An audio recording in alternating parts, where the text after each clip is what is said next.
So Lao Tzu himself is an extremely enigmatic figure, and there's even debate as to whether he existed.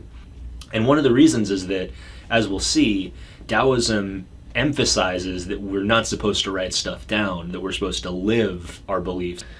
So this story I'm about to tell you about Lao Tzu will kind of lay the foundation of the belief system. And as you can see on the PowerPoint there, I want to be clear that there are some scholars who believe that this story was exaggerated, but it's an interesting story either way. So the story is this. Lao Tzu, even in his time, he was fairly well known within his city, one of the major territories in ancient China, and he basically had tried for much of his career to get leaders and those with influence to act upon his principles, to accept his philosophy. And although he had some takers, he didn't have much success while he was alive. He did get some people to listen, but for the most part, what is written about him suggests that he had some trouble. And long story short, he later in his life he decides he's going to leave the city and just kind of exile himself, because he's through with humanity. He's already tried to make things better. People aren't really listening. It's not that he's mad or resentful. He's just kind of tired. He's old at the end of his life, and he thinks, I'm just going to kind of go into the woods and find peace within myself. Find a quiet place to meditate until my body dies. And he was known enough in his time that he was respected.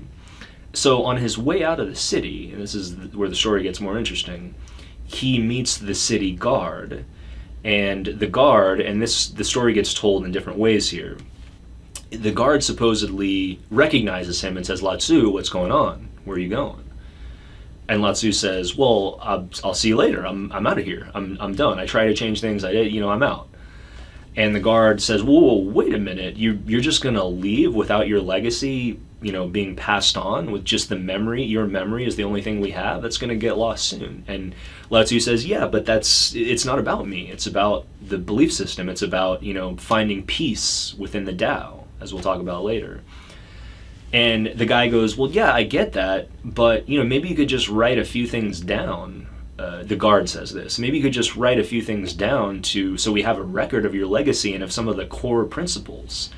And Lao Tzu objects, and he says, look, I don't want to, writing isn't, he makes all the arguments I made before. Writing is limited, and it's all about the lived experience. But eventually he relents and says, okay, I understand that maybe if I wrote down some very basic, brief core principles, that it might have some value. But what he does is he starts the Daodejing, and you can see this, I'll put it up on the screen here, and it's translated in different ways. It basically says, the Tao that can be spoken or told is not the true Tao. In other words, he begins his book on Taoism with, all of this is bullshit. Everything you're reading is just a word. It's only there to help lead you back to experience. And this is why some people misunderstand this book. They'll read passages that seem contradictory. For example, I think there's a passage that says, focus in the space within the pot, not on the pot itself. And it just seems stupid, right? Why is anybody going to reflect on the space between the pot? But it's supposed to bring your mind to a stop. Like, what's the difference between the space in between and the space outside? It's supposed to stop your mind from going down this contradictory route and bring you back to the present. It's what's sometimes called a koan, right? Something that doesn't have any actual literal meaning necessarily, but it's designed to make you think in a way that brings you into the present. So even though Lao Tzu says, hey, I don't want to write anything down, it's not appropriate, it doesn't really help, he finds a way to write something down that reminds people of the core principles, but also reminds them that don't over-focus on this book, right? This shouldn't matter as much as your lived experience.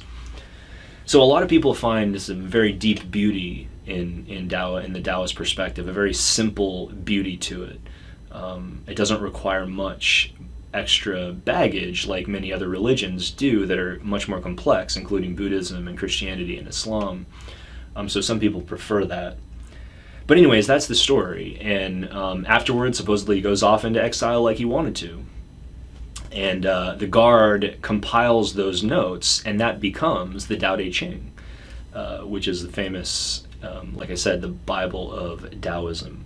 That's how it begins. So let's look at this idea of the Tao itself. Now, this is, like I said, it's usually translated as the way of the universe, the movement of the entire universe, if you will.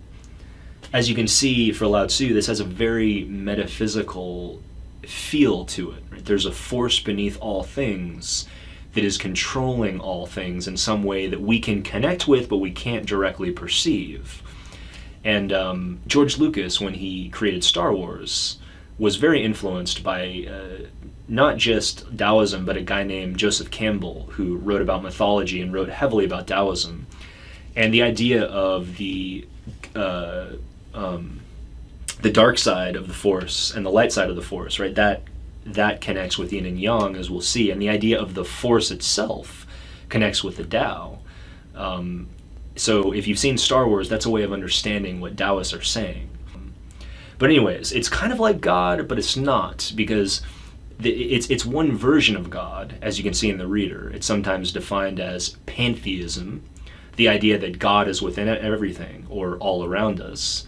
The version that you likely believe in is monotheism, the idea that there is a God separated from us in the universe. So the Taoists are coming from this pantheist perspective where God is around us. In other words, God is partly in this cup, he's partly in me, in my glasses, in the air particles around me, in the water, in you. God is everywhere and everything. In other words, this universe is more or less God spreading himself out, if you will.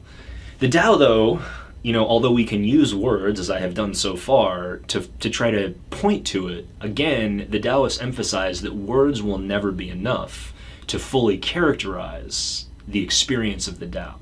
Right? The Tao will always be beyond words. God will always be beyond our reach, beyond words.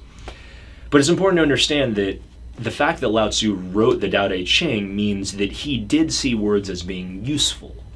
One other thing that often comes up is that sometimes when we compare God to the Tao, it's not a perfect comparison. It's a good way for us in the West, who were brought up in monotheistic religions, to understand, to compare it to God, but it's not quite exactly the same. So here's an example that this great contemporary, currently living Chinese philosopher gives. Because you'll often hear that in the Western world, say from the Christian or Islamic tradition, and we'll talk about this later, you'll often hear that God is perfect goodness or perfect beauty, right? It's the perfection of goodness. And it's beyond any representation of good or evil. It's just perfect goodness or perfect beauty, right? God, when we talk about a problem in theology is the study of God. One that you've certainly thought of before, the problem of evil. Why does God allow evil? The reason that's a problem is because God is said to be perfectly good. So if he's all good, why does he allow evil? Now, we're not going to go down that road yet. We'll get there. My point is that God is often seen in the West to be the perfect embodiment of good. However, the Tao is actually deeper than that, according to this scholar. The Tao comes before any distinctions. The Tao is prior to any experience. It has always been. So in other words, even though the Taoist believes in the Big Bang, he would believe, even Taoists who do believe in the Big Bang, would also believe that the Big Bang actually was a result of the Tao, right? The Tao had always been there, was an eternal force that then gave rise to the Big Bang and continued through the Big Bang, right? So they wouldn't see the beginning of the universe in the same way as a monotheist would, as God sparking the Big Bang and letting it go and intervening occasionally. They would see it as the Big Bang being caused by the Tao, but also being part of the Tao. And so it's a different way of understanding it.